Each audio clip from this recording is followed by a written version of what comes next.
Daptime, a time dedicated to applying principles that invigorate, motivate, and elevate. Daptime, a time where dope, adventurous people think individually to mutually empower. Full episodes can be found at Apple Podcasts, Spotify, or on our website at www.itsdaptime.com. Follow us on Instagram at Daptime21, Twitter at Dap_time, Facebook at Daptime, or on YouTube at Daptime TV. Don't forget to like, share, and subscribe. Thank you for your continued support. It's time.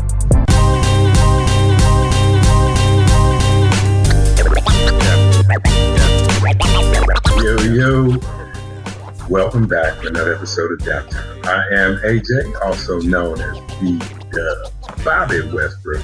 And as always, I'm here alongside my partner in crime, the one and only world-renowned Big Gang. And that groove that's being provided is always being provided by in-house maestro himself, one and only Nice. The three of us are happy to welcome you back to another episode of Daptime, where we hope to make you laugh, learn something, and live your life a little bit better. We have been digging into the topic, bang out, bold, authentic manhood. David and I talked about what it means to be a protector. We talked about the identity crisis itself. But today we're going to dig up in your pockets. We're going to rummage through the lint therein and see what you got. Talking about provision, what it means to be a provider and a bold, authentic man. So with that, it's now time. Relax your spine, activate your mind. Let's get it. What up, Big Dan? What's happening, bro? What's the good word? Man, I told you last week, man, this is my favorite part of the week. So everything that comes before is just the grind. This is the relief. So I'm doing well. Likewise. Good. Likewise, man. Likewise. Good. I feel you. It's like happy hour once a week. I know. Cheers. All day. Let's jump right in, man. This has been such a dope conversation to have. And there's a myriad of things I want to talk to you about in this episode, especially because of something I saw on television. ESPN had one of their feature stories, and he had this athlete. He was drafted, I think it was by the Cowboys, and he was conflicted, bisexual male, and struggled, had an injury. We've heard the story before of guys like that.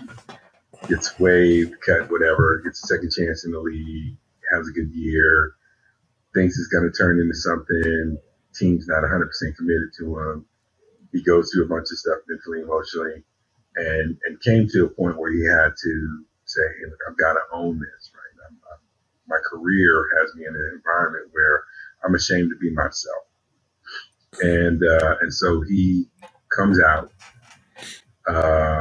starts living his truth as a bisexual male. And because of that, he is now in a better position to provide some of the things that we've talked about in terms of identity. So I do want to circle back and touch on that, because I think that is, in today's world, that's a dynamic that has to be dealt with. We talked about early on how we're really dealing with what it means to be a bold and authentic male. So this isn't an attempt to pander to any audience in particular, but it's really an attempt to help really understand how do we relate to one another as men when we come from different places and we have different ways we show up in the world. That being said, we talked about protection in the last episode and, dug into some certain examples. But I think being a provider as a man is one of the major anvils around the neck for some men today, for a lot of reasons, misunderstood reasons. I think you can get into cultural dynamics, there's some stuff there, but because I've been, blathering on for a few minutes, I'm going to take a second. We just want to get your take. What do you think provision in today's world really means to most men?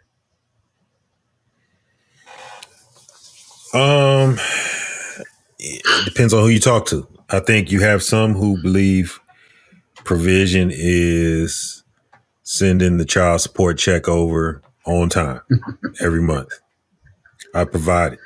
Right. She got that check every month. I wasn't never late, wasn't never in the rears. Can't say I ain't provide for my child.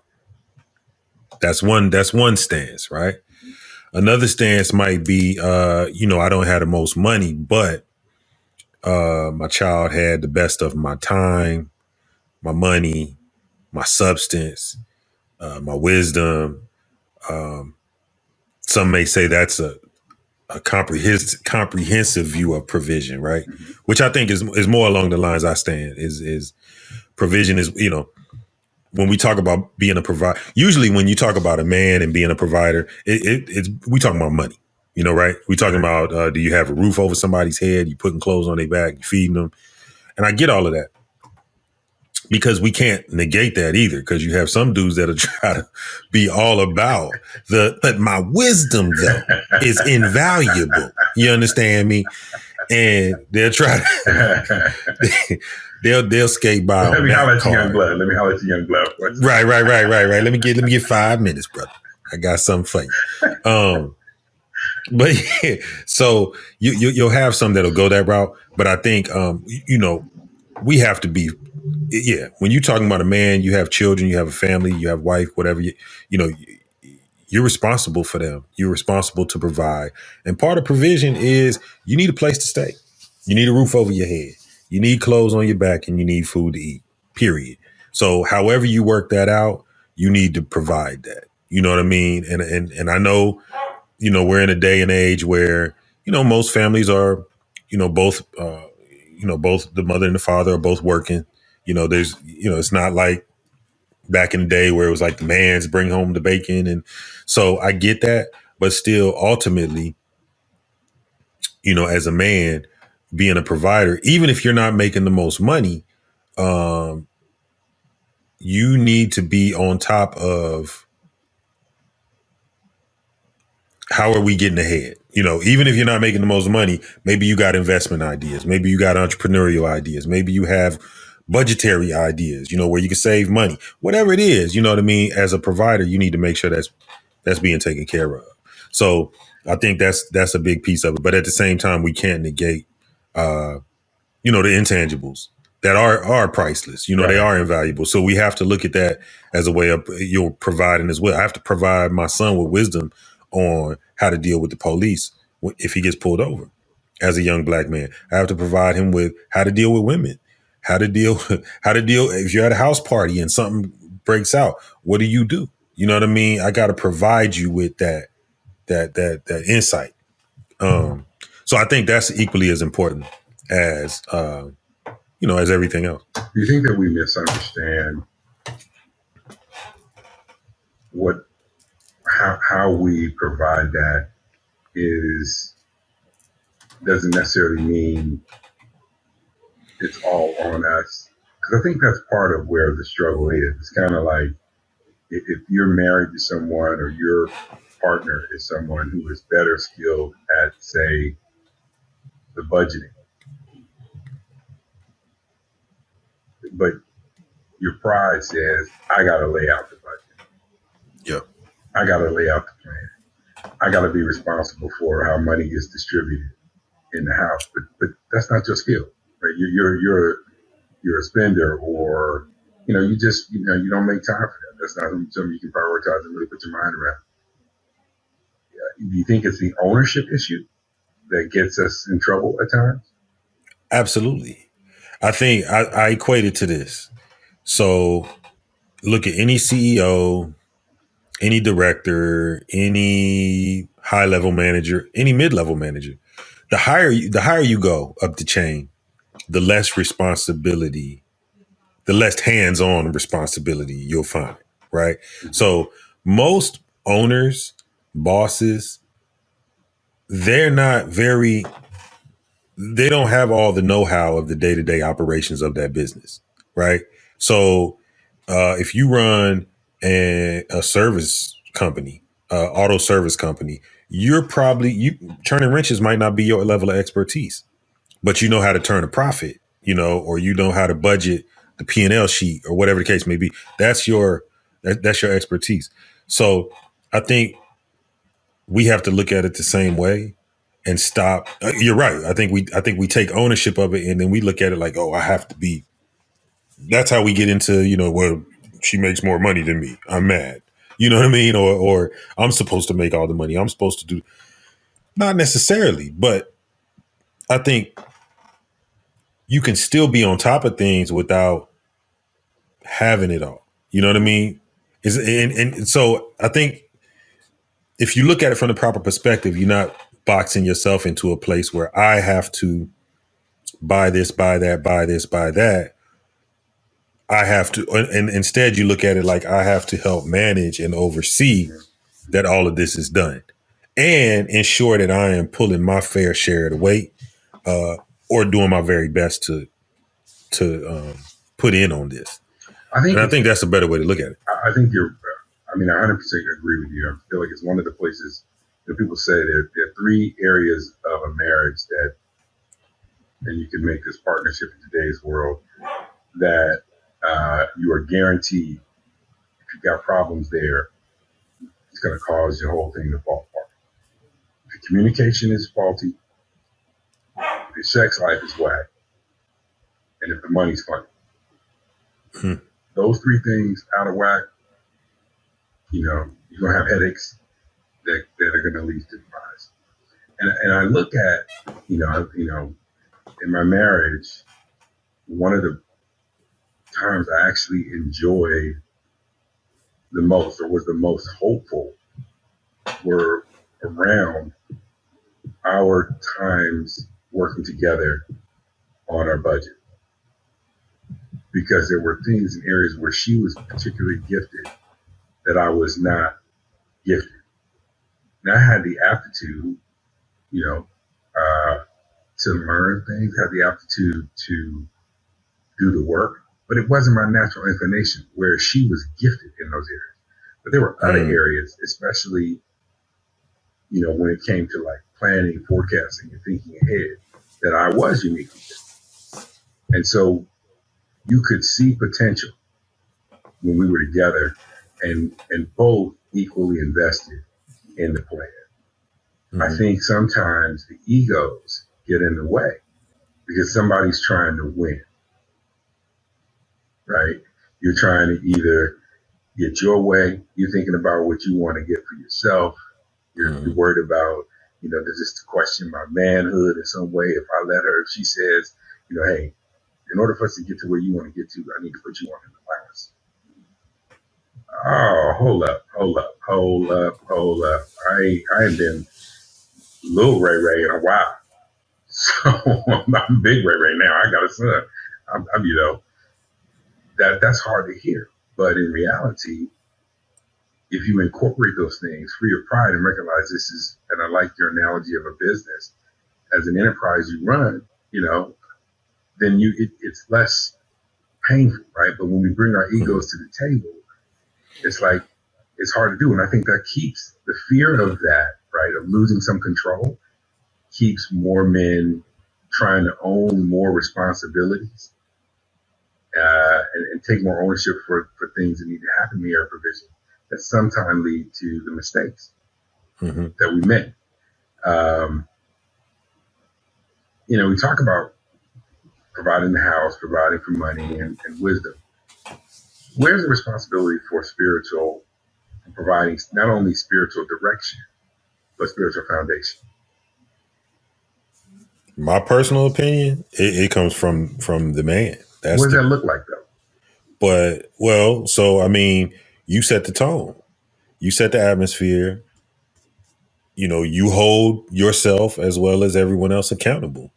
And part of that is allowing yourself to be held accountable. You know what I mean? That's where we mess up on that one. We don't have a problem holding everybody accountable. Oh, did y'all do what you were supposed to? Okay. All right. Okay. All right. Just making sure. You sure? Okay. And then as soon as somebody catches you slipping and they say, no, wait a minute. Remember, we don't behave like that. Well, no, it's different because I had worked all day and then I got cut off in traffic and, it's a thing, right? So, but yeah, I think that's part of it is you set the tone, you set the atmosphere you set the standard, you set the example, and you hold yourself as well as everybody else accountable, and allow yourself to be held accountable as well. I think that's where it starts. I like the passage. We talked about this before. Faith is the substance of things hoped for, Mm-hmm. evidence of things that are not yet seen. Mm-hmm. And I look at provision as really a manifestation of what our faith is. Right? Mm-hmm. As a man, you're standing there to say, and we're going to get into this to the next episode when we talk about being the progenitor, the legacy man. You're saying to everyone around you that our future is bright. Opportunities for your children, your siblings, your siblings, your spouse, that on the road they're traveling with you as the lead, that there are opportunities that are going to be great. And that what we do today is food for that opportunity, whether it's work we're putting in and you're modeling how to care for the home, or whether it's volunteering, whether it's a school lesson, or some of those other things that are practical, clothing, food, whatever. Mm-hmm. And that provision is substance of what that child, that spouse is hoping for.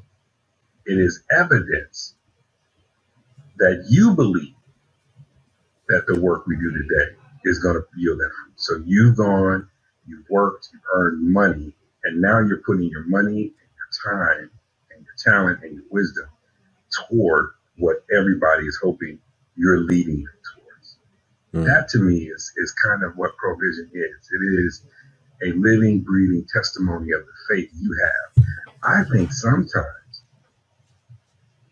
the root of our struggles is our own lack of belief.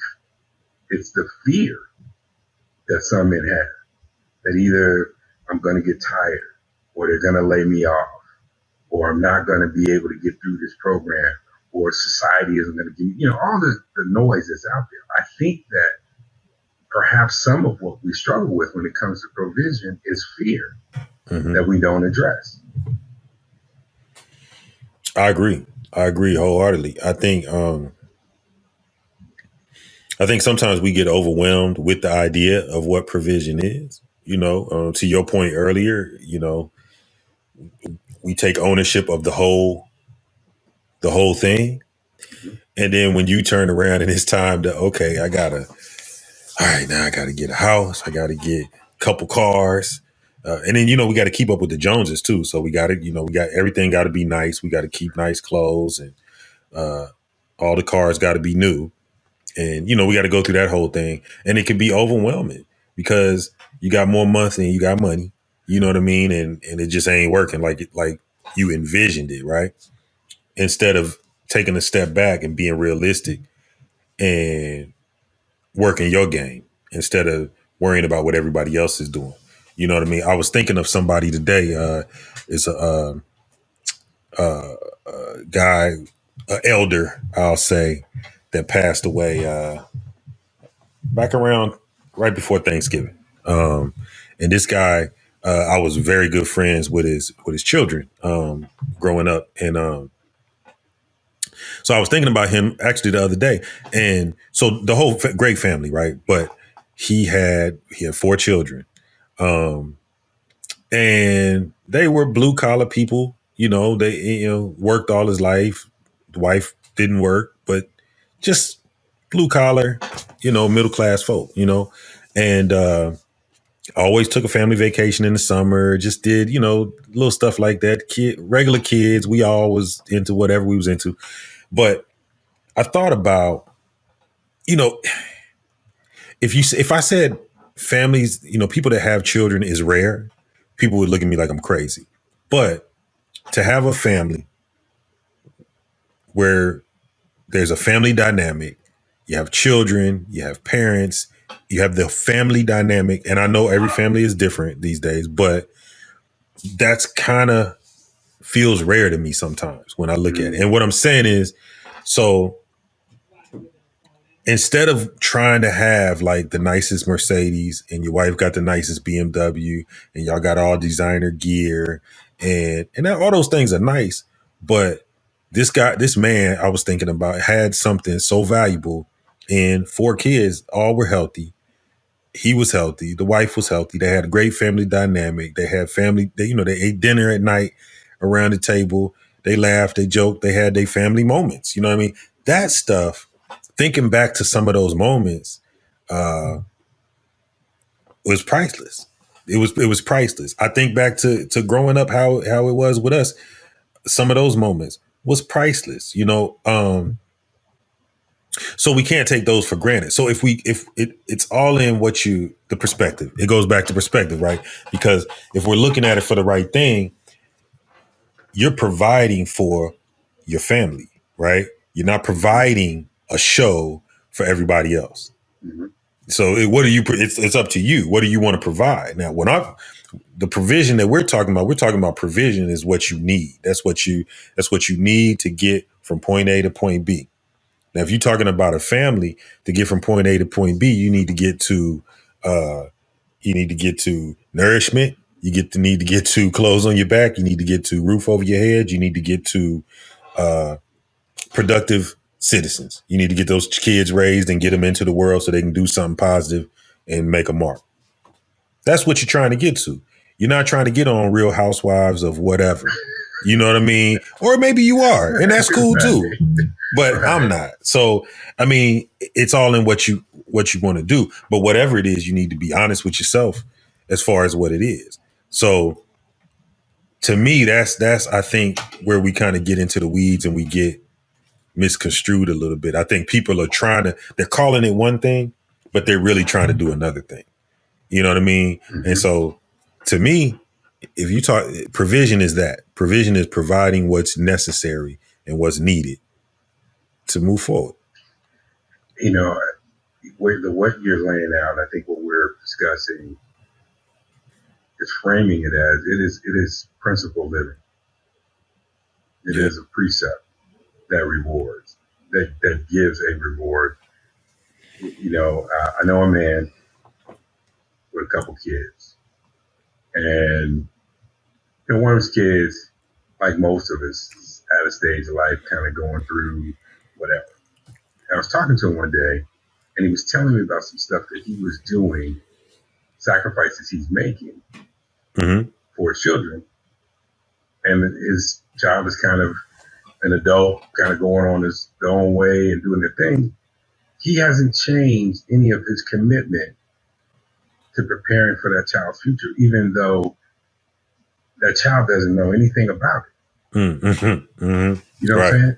And I'm like, you're still providing, and they don't know what's being provided for them.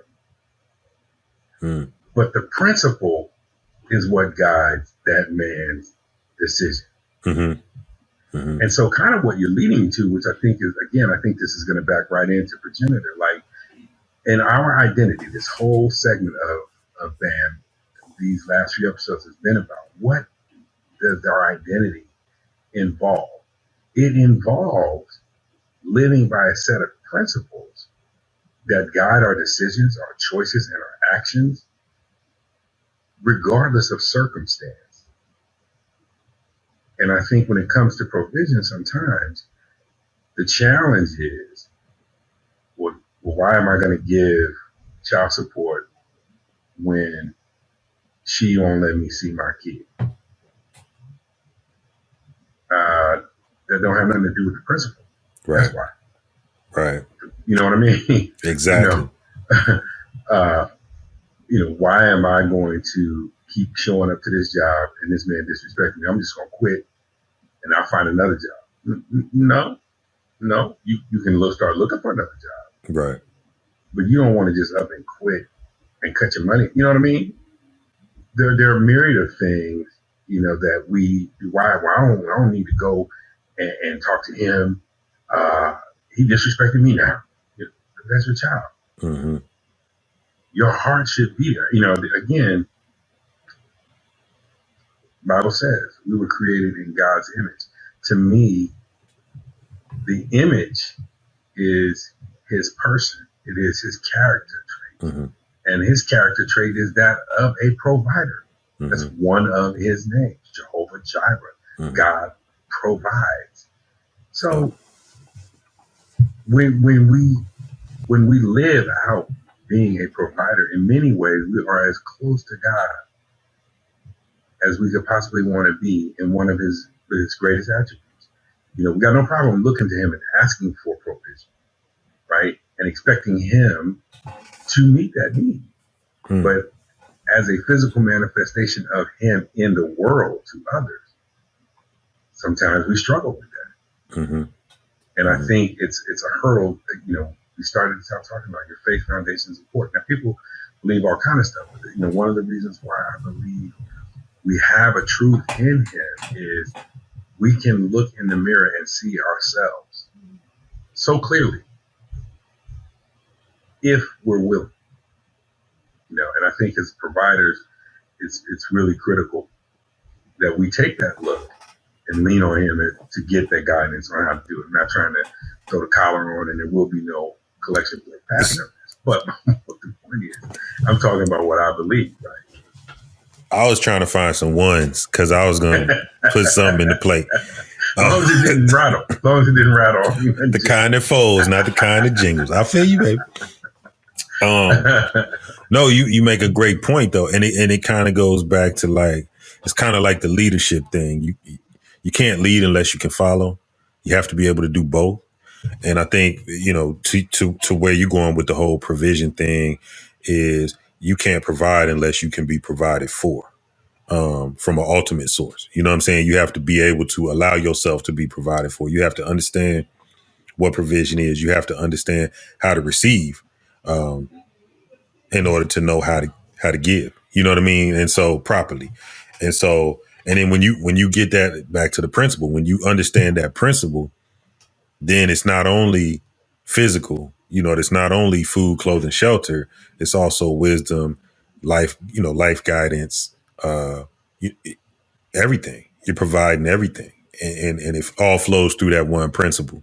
You know what I mean? It's so funny, man. It's because you ever drive to work and you drive that route from your house to work so much that eventually there'll be days where you're running on autopilot almost. You get up, you get your coffee, you're doing everything you got to do, and you get in the car and you get to work. And sometimes you might be an hour into your morning and then you realize, I don't even remember driving to work. I don't remember making that turn. I don't remember, you know what I mean? And it's because you've ingrained yourself through discipline. You know what I mean? You're doing one thing over and over again. It's like you got your reps in. You know, it's like they say, if you get the reps over and over again, eventually, if you want to be a better free throw shooter, shoot 100 free throws a day. You know what I mean? After practice, and eventually, your body will just conform to the proper form. You know what I mean? It'll do what it needs to do. I think if you hold on, if you grab on to the principle, right, of a thing, that eventually your life will kind of conform to that principle, and then in essence manifest the things that come from that. You know what I mean? If you're true to it, and I think that's kind of what we talk. You know, I think that's kind of what we touching on. You know what I mean? I think that is the principle. You know what I mean? We have a provider, and if we adhere to that, or if we believe that, if that's what you believe, then be provided for. And through that, you will be able to provide for yours. You know what I mean? And it's kind of like a continuous breath, right? It just, it's like water. You know what I mean? It just flows through. And so, but yeah, I think it can get pretty deep. You know what I mean? But it's really kind of simple at the same time. I think one of the traps we fall into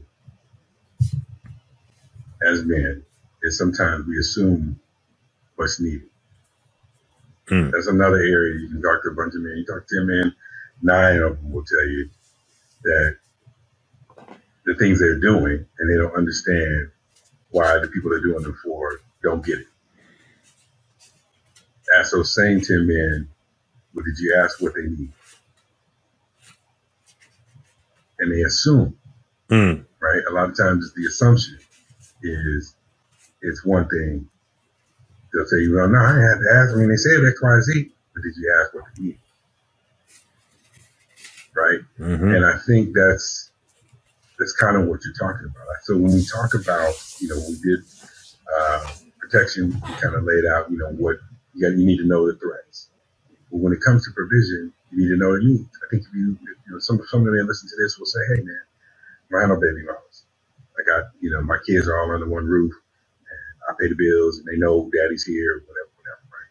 I don't have no spouse, right? It's just me out here, I got some nieces and nephews, whatever, right?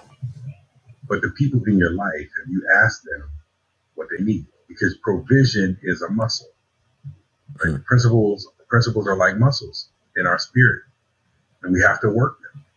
And so whether it's, you got senior parents or whether you have siblings and your parents have passed on, there are people in your life, in most cases, that you have a relationship with. What do they need from you? What are they looking for from your life? And you have to be able to distinguish between wants and needs, right? Like, I need a new pen. No, you don't. Right? I know that's not a need, right? But I guarantee the majority of the time, what is really needed and what will be answered, the answer will be something related to time. Mm. Something related to time. Well, I need you to, if you just call me a couple times, a month, you would just stop by for a visit,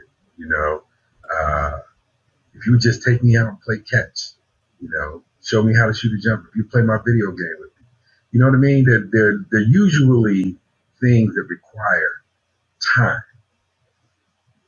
Provision of treasure, that's one hurdle. Provision of time, from a lot of men, seems to be a bigger hurdle. And I think that's a different struggle.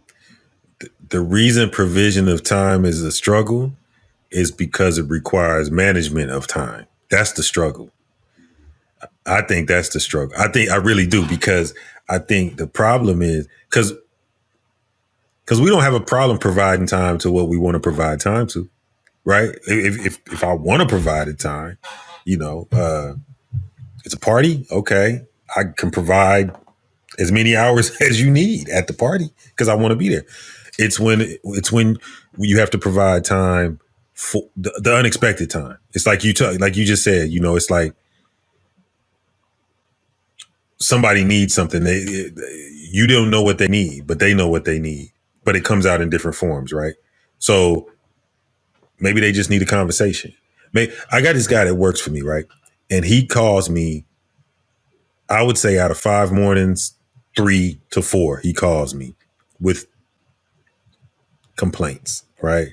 Hey, they're doing this over here. They're doing that. What should I do? And it's stuff that most of the time it's stuff that it's not even his job. It doesn't even pertain to his job.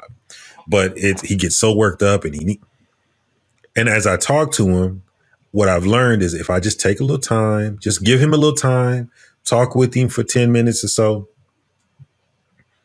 hear him out, let him feel like he's being heard, he's okay. And that's it. And I've realized he just needs attention. He needs a little attention. That's what he wants. That's really what this is all about. It's not about the job. It's not about, he just needs somebody to listen to him. He wants to feel like, he's being heard. And that's it. If you give him that time, to your point, he's good, And so it's about managing the time. So I don't have 20 minutes to give every one of my employees every day. I don't have it and still do what I need to do. But I need to see where the last notices are. You know what I mean? Them red slips. Yeah, okay. I got time for you today. I got time for you. But, and that's the thing. I think that's what's important is time management. You know what I mean? And if we can learn to manage our time better, then we can put it in the right place. I feel like, so. So there's always two sides to every coin. True indeed. And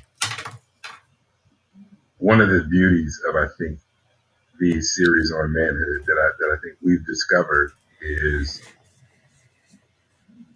there's an opportunity for us to reveal where the broken or bruised boy is in us that's been living in the shadow of our manhood. Mm. And I think what you'll find sometimes is in this legacy, right? Most of the older men, fathers, uncles, grandfathers, men who were mentors on the block, coaches, whoever that we grew up around, they'll tell you to just take it and keep on going. Mm-hmm. That's what they had to deal with. But those lessons have led to us having more broken men leading broken families or fathering broken families than ever in history. Mm-hmm. And we can blame that on the system. We can blame that on society as a whole. But at the end of the day, there were people there that were giving lessons that a lot of us took up or modeling things that weren't right. And we've got more information from psychologists today that tells us that, hey, yeah, if this is broken in a person at age 6, age 11, age 12, Mm-hmm. it never gets addressed, that turns into a nightmare for a grown man. Mm. And so I think when you look at things like the habit, I mean, a lot of boys are not encouraged to think about what's important to them, to talk about what they need. You're told what to do, you're told how to think, you're told how to respond, but you're not really encouraged to think about what you need. Mm. Mm. Right? You're told to ignore your needs. Like in some cases, right? I remember being at a stage of life playing ball. I'm a teenager. You remember this from, I'm sure, your days playing and raising a ball player in Big Chief. Mm-hmm. There comes a time where you have an endless appetite. you can demolish a whole chicken if you wanted to, Mm-hmm. and go burn that off, come back and still be hungry. Mm-hmm. Like you just never seen, because you're burning so many calories, right? Yep. In my house, if mom's made chicken for dinner, it was 2 pieces that night. And you got to ride that out to the next, because we're going to stretch that to the second meal. You know what I'm saying? Right. Ask me what I need that night. I need a third piece of chicken, right. at least right. a third piece of chicken. Right. But I can't talk about that need. Right. Those are the kinds of things. It's small. It's really small. But they create fractures, right? How many things like that happen in boys that don't get addressed, and they become men, and they become some form of a different behavior that isn't healthy, right? So either you overcompensate and give too much, or you don't give enough. Mm-hmm. And so I think to really start exercising this principle of provision, part of that question about what's needed, you got to ask yourself as a man, what's needed? Because if there's a grown man, if you're not getting what you need, and you're not acknowledging you're not getting what you need, you may resent what you're giving.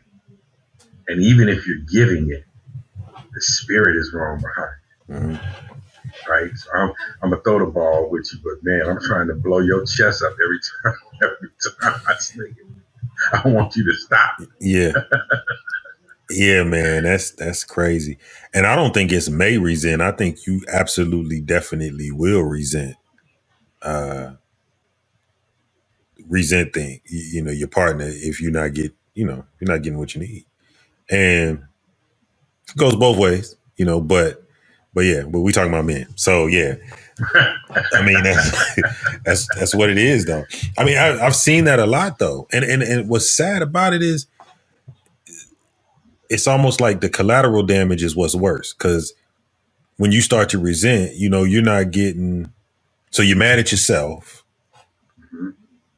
You're mad at her because she's not understanding you or whatever. And then the kids got to pay for it because you not you're not on your square. You know what I mean? You're not on your game. And so, or you leave, and the kids, where's daddy? You know what I mean? So it's heavy. It's heavy, man. Definitely. As we button this up, Big Dan, before we get Nuggets, it sounds like there are a couple of things. And again, we could probably talk about this for at least a couple hours, if not multiple segments, but just trying to start the conversation for those who are listening so that they have a conversation. When it comes to provision, there are three things I think people need to take away. One, it's a principle. It's a precept that you have to live by. Being a provider is not something that's a negotiable. Bold Authentic Manhood requires that you be a provider to those in your circle. Second, in order to provide, you have to find out what others need from you. So you need to know what are they really in need of from you. But in order to successfully do that, you need to know what your own needs are. And so the third is, and this is kind of the gem in here, I think it's important that you, as a man, take time to start. As a grown man, you should journal. You should document these things as a commitment. It's a contract for yourself. So get yourself a journal, write down, what are my needs? And it may take you, that's not a 30-minute exercise.